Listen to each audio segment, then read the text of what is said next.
V základnej škole v Plaveckom štvrtku je 124 žiakov a takmer všetci sú Rómovia. Kým sú v nižších ročníkoch, správajú sa slušne. Keď sa však dostanú do puberty, učitelia si s nimi nevedia rady.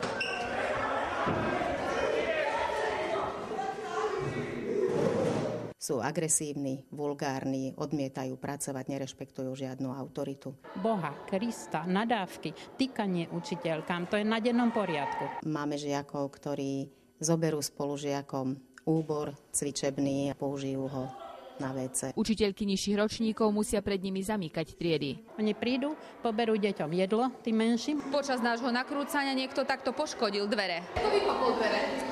Ja neviem. Za jeden školský rok vymeníme asi 15 dverí na triedách a WC. Výnimkou sú dvere, ktoré nie sú poškodené. Môžete prejsť celú školu. Učiteľku Máriu Juricovú žiak sotil v školskej jedálni. Išla som do Stupavy, podala som na ňo trestné oznámenie.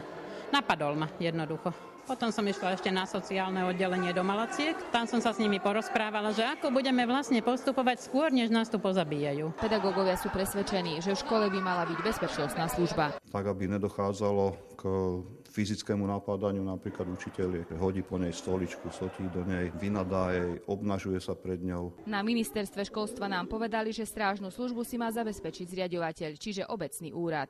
Obec však nemá na to finančné prostriedky. Z Plaveckého štvrtka Ruslana Kurilcová, televízia Joj.